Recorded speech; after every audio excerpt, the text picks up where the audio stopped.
Namaste, and welcome to our continuing series of interviews with disciples and devotees. Today I'm happy to have Shobana with us. Namaste. You have a long history. Yes. Could you tell us how you first heard of Sri Aurobindo and Mother? Yes. My father had a sugar factory and plantations in East Africa, in a small place called Miwani. And Puraniji came and gave us a lecture. Oh. Yes. And he gave us all pictures of Mother and Sri Aurobindo. And we were very, very happy. And my father was very, very interested. And when we came home, he made a shelf in the living room and he put up the pictures. And he used to... What year was this? Do you remember roughly? Oh my goodness. Just roughly. I have literally no idea. I was only a kid. I was maybe 6 years old. Oh, I see. I was studying in the local staff school. So I was born in 1946, so it would be about 50-something, 52, something like that. And my father used to meditate in front of Mother and Sri Aurobindo's pictures every evening. And of course I never took any notice. And then one day he scolded me for getting terrible marks at school. And so what I did was I thought, right, I'm going to sit down with him and pray to Mother and Sri Aurobindo. And I prayed to them every day and I said, please make me first in my class. And believe it or not, I was first. The next exams I was first. So that was my first experience of Mother and Sri Aurobindo's grace. And so when did you come to the ashram? We actually didn't come to the ashram, we came to visit. There used to be a man who used to work with us. And we came to visit the ashram. We visited all over India. I think it was 57. And my father and I and the whole family, we all came and stayed with an ashramite, Rambai. And because he used to work for us, and then he came to the ashram. And at that time, we used to do in the evening, we used to walk past the mother in the playground. She used to give us prasad. And just before going in, I was very interested in playing in the Green Group's playground, just right behind. I wanted to play on the slides and swings, and they said, only Ashramites can use this place. You can't, you're a visitor. So I thought, oh. Anyway, we lined up to do our pranams to the mother in the evening. And when it was my turn, I said to the mother, oh mother, I like it here, can I stay?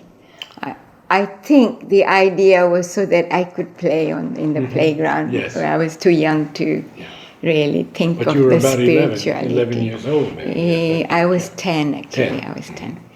And then she said to me, well, you're all going to come and live here. Your father's going to come here. He's going to build his business here, and you're all going to come and live here. And my father was thinking, this girl, what is she asking? I don't want to come here. I love Africa. I'm very happy there. And anyway, so we went away, and then he was very much in communication with the mother from there. So all the time, and he would, sometimes we had no rain on the plantations, the sugarcane, and he would send mother a telex. And when she received it, maybe 2 days or 3 days later, I don't know how long it took in those days, it would immediately rain. Yes, it was really amazing. It was really amazing. And then finally she said to my father, look, Lalji Bhai, as far as I can see into the future, and I can only see 50 years into the future, the whole of the continent of Africa is going to be in a turmoil. And 60s, they started the independence movement in Kenyatta. And it was very violent and it was very rough. And she said, I would like you to come to the ashram and stay here. I'll help you build your business because you and I have worked together for many, many lifetimes. Oh. Yes, I would like you to come here. And he built New Horizon Sugar Mills. She built it. The mother built it. So it brings us all together again. Yes, in record time. I knew Huta so well, of course. Yes, and then Huta also got to know about Mother and Sri Aurobindo. And when she got divorced, she ran away and she came here. So she was here before us. She is my aunt. Aunt. She's like my father's sister. Your father's sister. Yes. Good. And the mother was teaching her how to paint. Yes. All the Savitri things, and she was very, very lucky to have So it. Mother actually wrote to your father telling him that there would be Yes. I think maybe a telex. A telex? Yes. As he so has she forewarned him yes. as to what would happen. Yes, she said, I would like you to come here. I'll help you build your business. And please don't worry about your children. I'll look after them. But I need you to work with me. I need you to come here. So that was very, very interesting. But what they did was they sent us all to English boarding schools. And your parents? Yes, and in 1958, and while we were there, they moved here. And when we had our next holidays, we had to come here, and it was very strange, and we didn't like it. Oh. Not the mother, but everything was so different. Very different. Yes, completely different. And anyway, so gradually we got used to all of that. And the mother helped build the sugar mills. And when they were starting it, when they first started it, all the machinery kept breaking down. Because there was these beings who weren't very happy, and they were creating mischief, and they didn't want it to, and Mother spoke to them. And after that, everything ran smoothly. It was built in record time, within 9 months. And for India... That's amazing. Yes, especially in those days. And it still provides sugar to the ashram. Does it? I don't know. No, I don't. I think we sold it. We don't have it anymore. Oh, you don't have it? We don't have it. My father sold it. So now, who is still alive in your family? In my family, there's the eldest brother, Suresh. Right. And the one after him, Ashok, who's been here all the time, who helped my father with his business, because the mother said, I would like Ashok to help you out, to help work, to work with you. And then my other two brothers, the one who was just older to me, Harish, he died of cancer. And Dilip, who was the youngest one, who was mentally ill, he died 3 years ago. So. Can you tell me a little bit about your schooling in the ashram? In the ashram, okay. When I came back from the English boarding school, Did you like it there, the English boarding school? Initially, no, I hated it. But then very gradually, it was a very small private boarding school. And I got to know all the girls, and they became my family, because we could only come back once a year to Pondicherry, because 5 of us, it was expensive for my father to bring us for every holiday. And we used to see the mother all the time. I used to go up sometimes with my dad, and it was just lovely. We had a very good, close relationship with her. And I know that when I finished my schooling there and I came back here, I was completely lost, because it was a very strict, almost like a military boarding school, They didn't let you think outside the box, because if you did, you became a rebel. You did things they didn't want you to do. It was a very controlling kind of atmosphere. I had to control Where did you. you stay? I stayed in a boarding school, in the actual boarding. The boarding right here? No, when I was, this was in England. This was in England. I went to a boarding school in Yes. England. So when I came back, of course, we had the house. The mother had already reserved 2 houses for my dad. He'd written to him and said, and when you come, there is either the French Institute, which is the yellow building over there, or this place we are in now, used to be an old convent. And they used to blare out anti-mother, anti-Sri Aurobindo messages in loudspeakers. Oh my God. Yes. But that I had never heard. Yes. It's a very old house. It used to be a convent. And the priest wasn't. He used to have a Land Rover, and every time he drove past the ashram, he'd put anti-mother and anti-Sri Aurobindo message. He would blare them out over the loudspeakers when he drove past. So yes, they've had to put up with a lot from people like that. So she said, there's this house or that house. But Lalji Bhai, you can choose whichever one you like, but I would prefer it if you chose this one, because I can see it from my room. So that was really nice. Yeah, we can see her room from the top. So that's really nice. And so you did have to go to school here? No, when I finished school in England, I came back. I didn't know what I wanted to do, what college, what career. And so I asked the mother, I don't know what to do. Please help me, tell me, what should I do? And then she said, I would like you to study Sri Aurobindo's works in the higher course, in the ashram. In knowledge? Yes, in knowledge. Was it knowledge at that time? Yes. Okay. So, yes. And with whom did you study? Oh, I studied with Kirit Joshi, and yes, it was such a wonderful time. It was wonderful, and the education was so free, and one day it was a lovely day, cool and lovely, and I just asked Kirit Bhai, please can we have our class on the beach? And he said, yes, of course. So we all walked down to the beach, and we walked, and we had our lecture with him, and we all talked. It was an amazing time. I mean, I don't know what it's like now, but in those days. What other teachers did you have?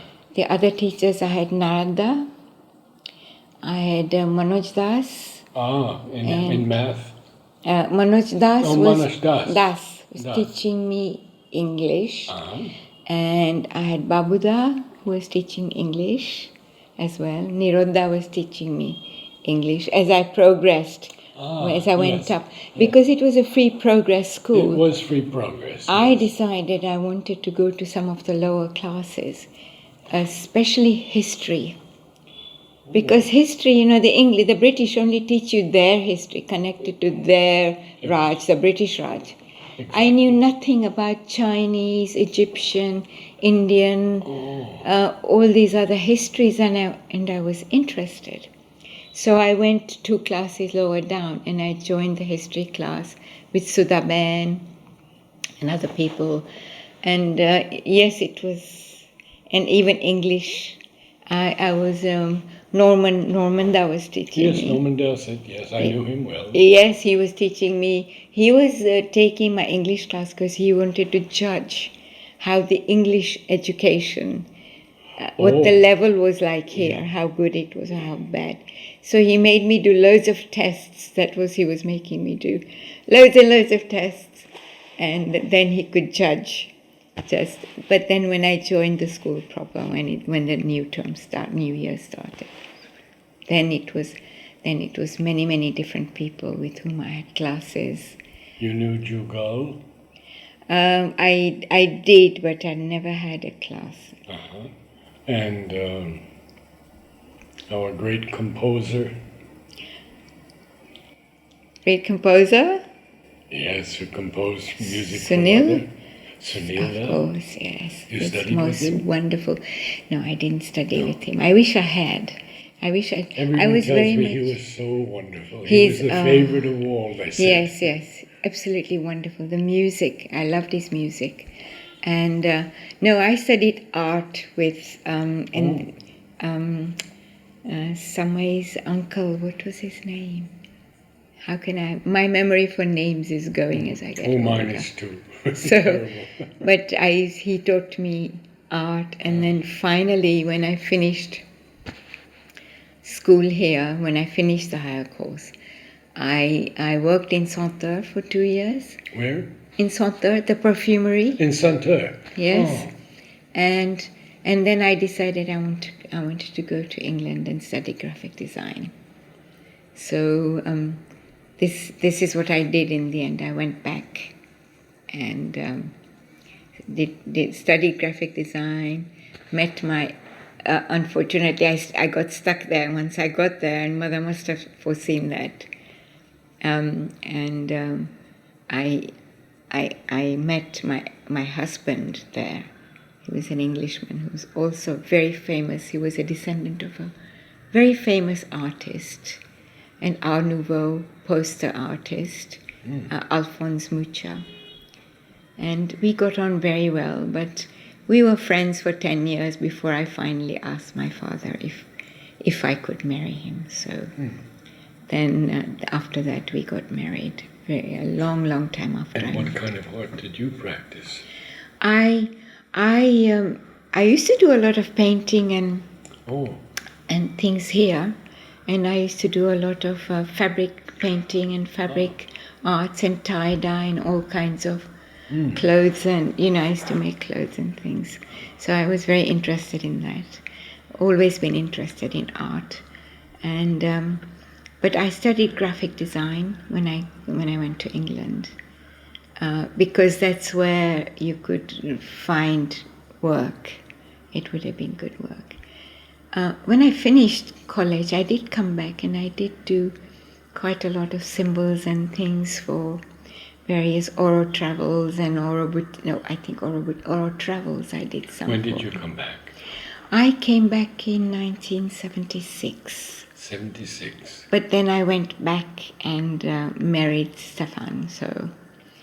in England again? Yes, I only stayed here for a few years and then asked my father's permission if I could marry this Englishman, which was like... Initially was a big shock for him. I'm sure. Because it's not allowed. But it was all right. And then I sent him pictures of Stefan in the end, and he went, "Oh, yes, he's fine. He looks very nice. He doesn't look like all the hippies in Oroville that I used to hang out with." And he just thought, oh, he's just going to be another hippie. I mean, So when did you come back to the ashram? Permanently? I'm not really here permanently. I wanted to. I bought some land in Oroville in 2006. And I wanted to I became a newcomer in Oroville. Oh. But I changed my mind. I changed my mind because the community I wanted to stay in, the German architect was a very strong person. And she took over the whole community, and she was a bit of a control freak. And oh, really? Yes. What was her name? Jana. Okay. She's German, but very strong. Mm-hmm. And I actually had a house built there. Oh. And I opted out. And from then on, they don't let newcomers build any houses.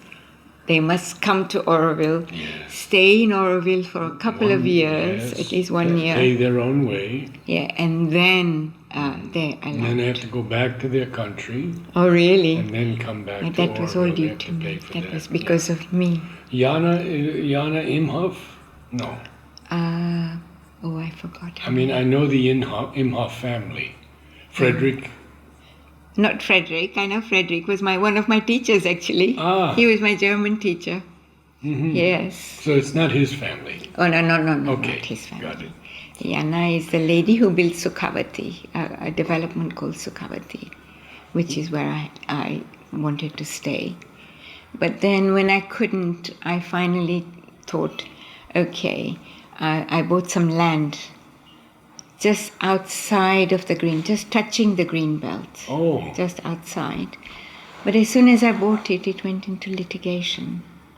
Because apparently the laws in Tamil Nadu said that the money had to be divided not only between the father and the son, but the man I bought it from had 3 daughters, and he didn't share the money from the sale of the land with his daughters. So they put a court case on me, saying, well, 3/5 of this land belongs to us.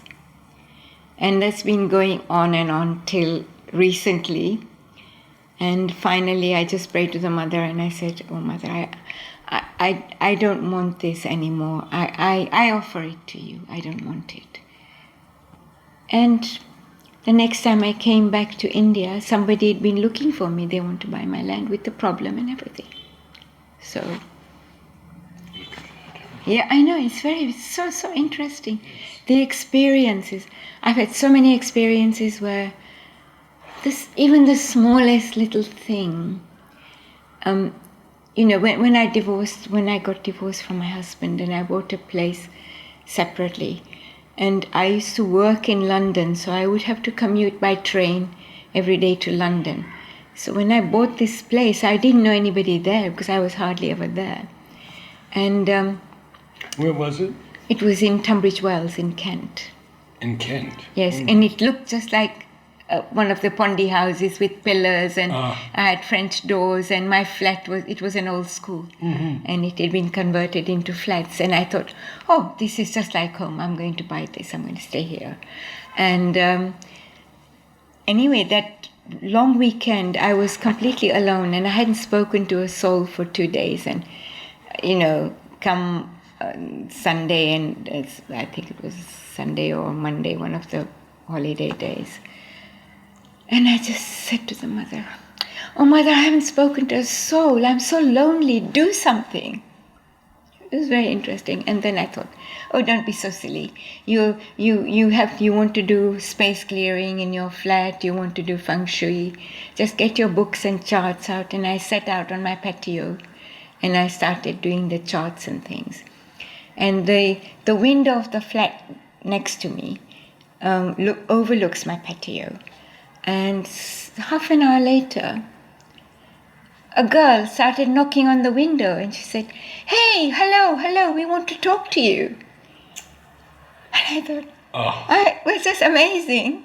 She said, hang on, my friend's just getting the key to the window.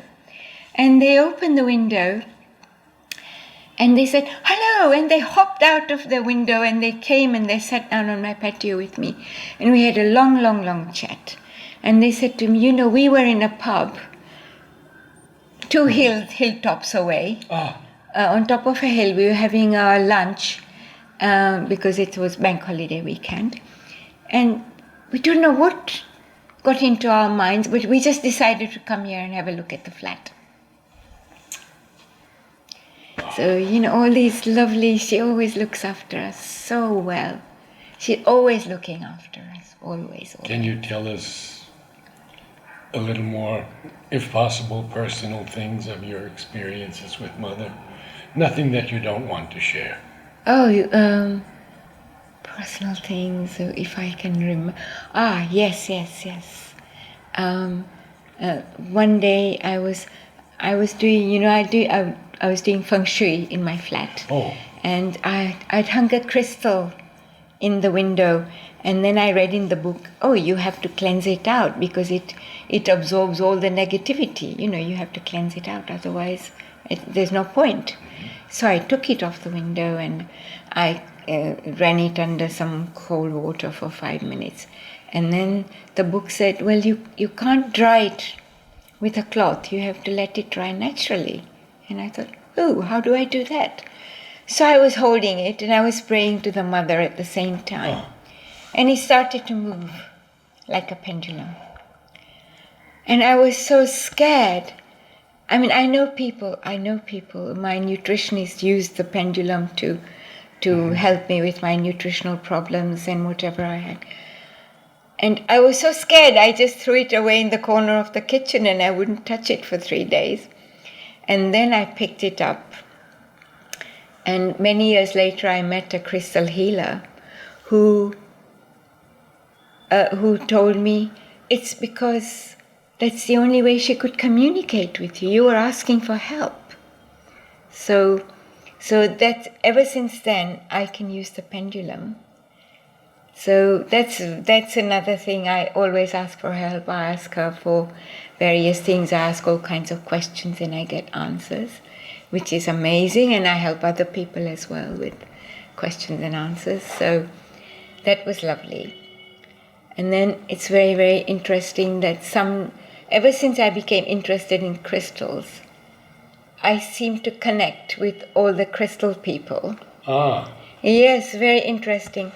And one day, when I was visiting, I went back to Tunbridge Wells, and I was just renting somewhere.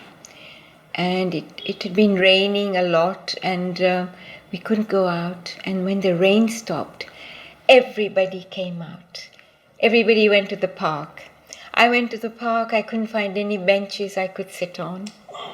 And so finally I found a bench with a lady who was sitting there doing some knitting or something. And I asked her, may I share your bench? Would you mind? And she said, no, please sit down. And we got talking, and she was a Portuguese lady. And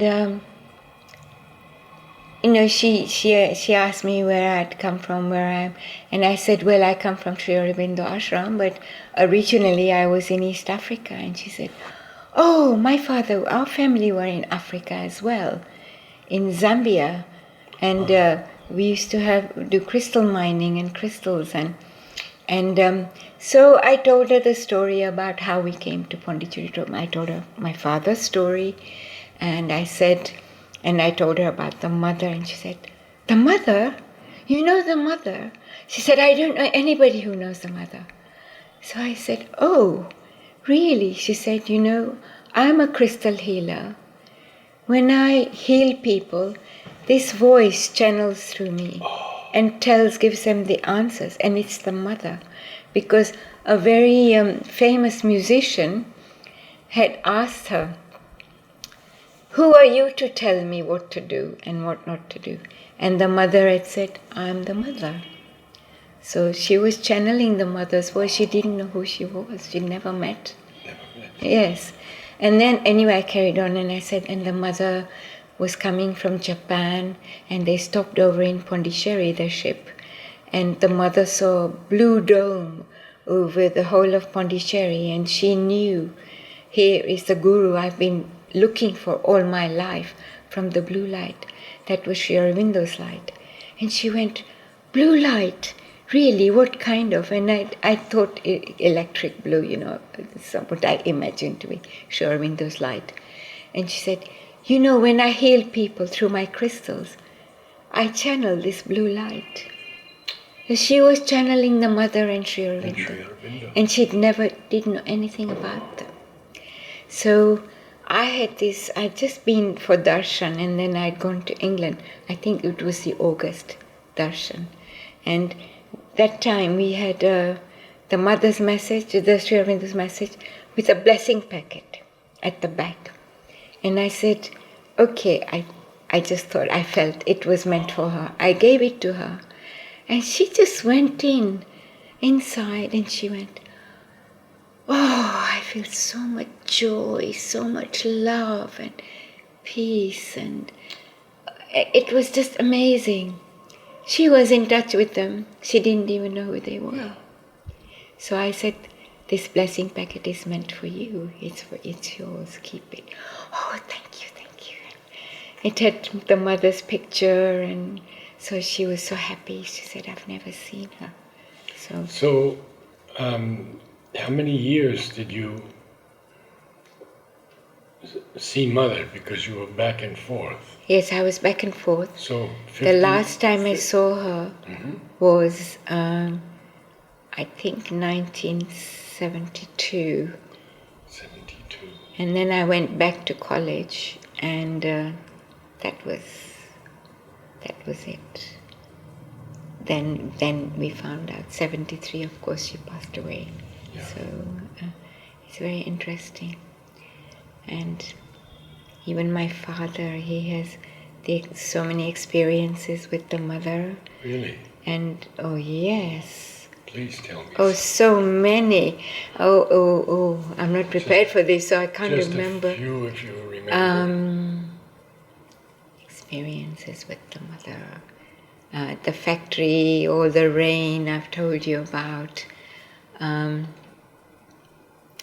What else?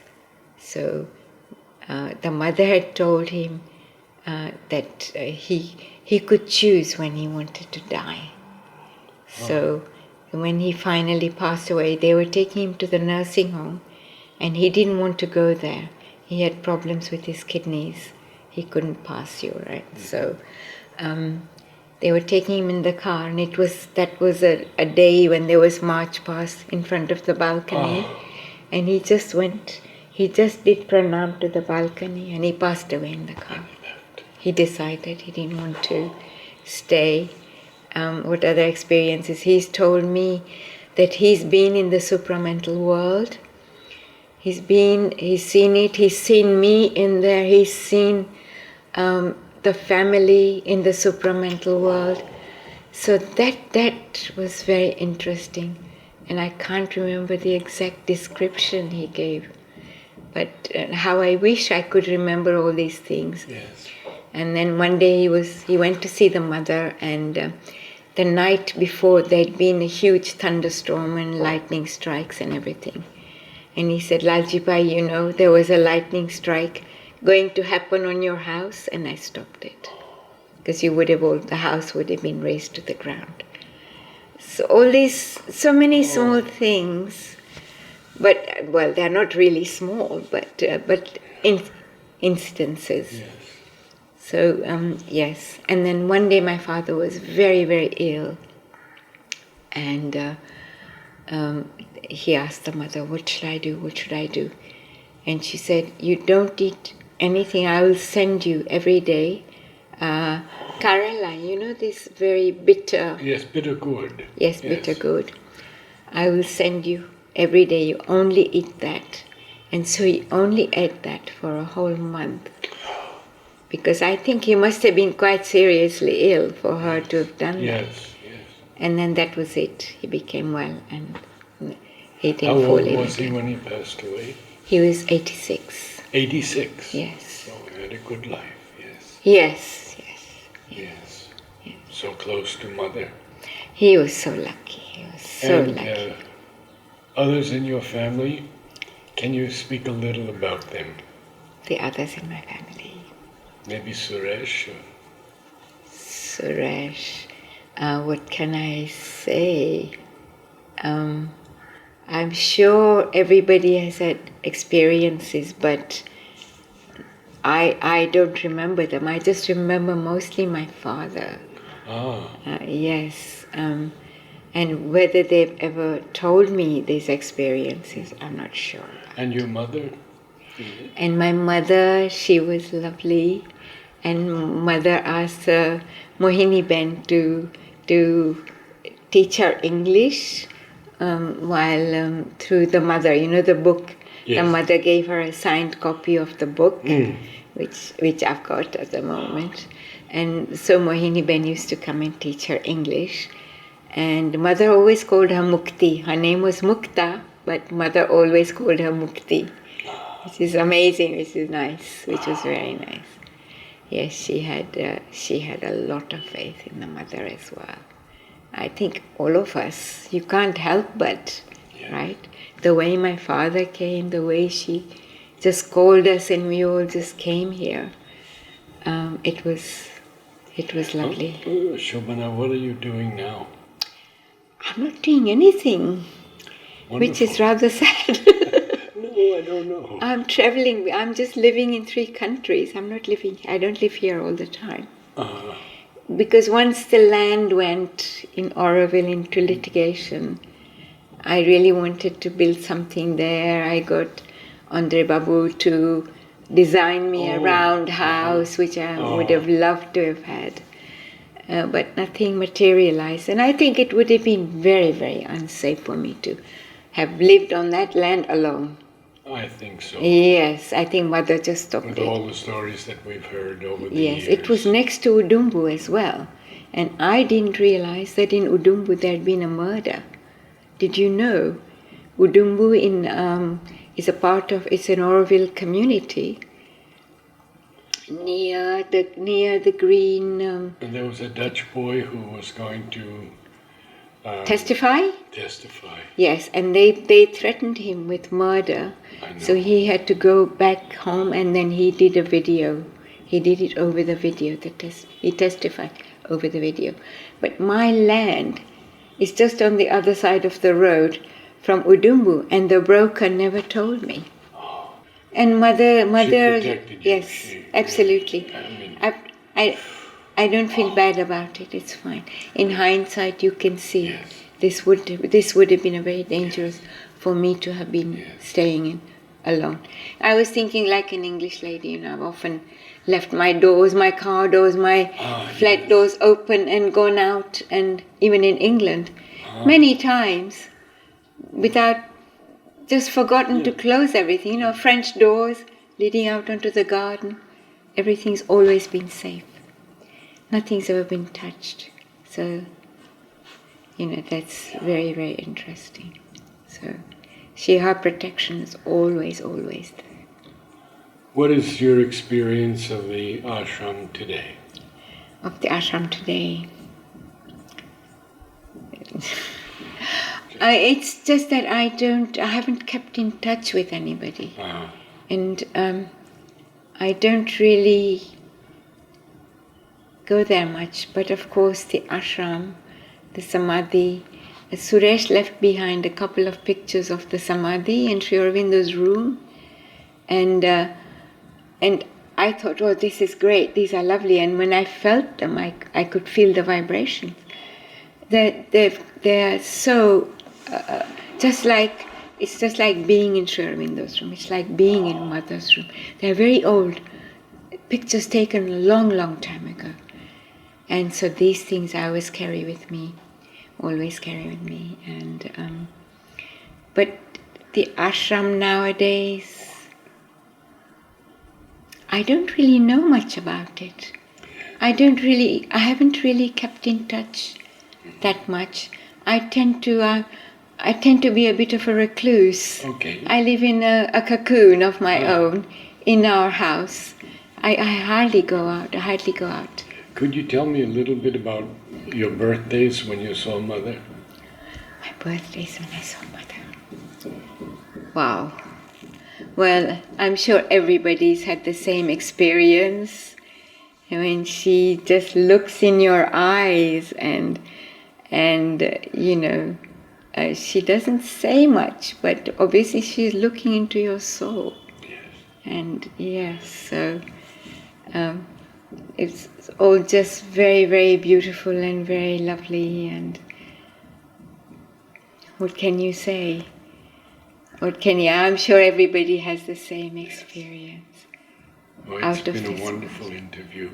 Thank you so much. I'm so grateful that you could come. I'm so grateful that you let me tell you about all these things, because I've often wondered, whether these experiences are going to get lost, or how things are going to work out. Because my father he had an interview. He spoke to the school. He told them about how he came here and everything, and they published it in the agenda. One of the school agendas, yes, an old one. Or the bulletins. The bulletin, bulletin, one of the school yes, bulletin. bulletin. Yes. I see. So I can't remember which year. Would have been. I wasn't here, so must have been sometime in, I don't know. I left in 1969 again, so I was here for 6 years and then I left. So Namaste. Namaste. And we are with Shobana again, her 2 remembrances that she will share with us this morning. Welcome, Shobana. Thank you.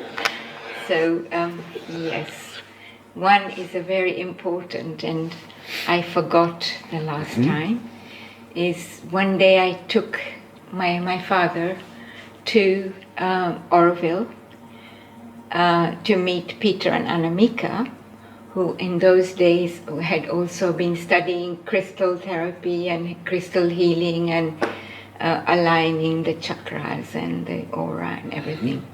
So I was very interested. I asked him if he wanted to go there, and he said yes.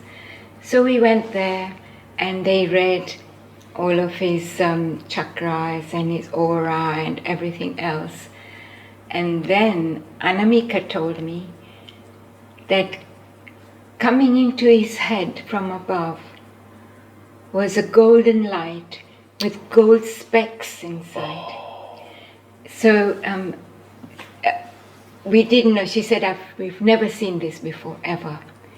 And after that, she used to come to my father's office every day, have a talk with him, because she must have thought it's very important. And I kind of feel it must be the supramental consciousness, because I can't imagine, or maybe Mother and Sri Aurobido's consciousness, I don't know. But in my mind, I imagine this golden light to be the supramental. So that's, yes, a very important thing that I forgot to tell you. When did your father leave his body? He left his body in, you know what, I don't exactly recollect the time.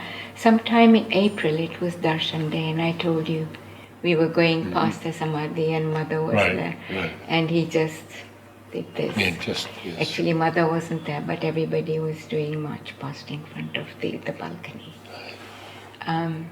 So I don't remember the exact date, but he was 86.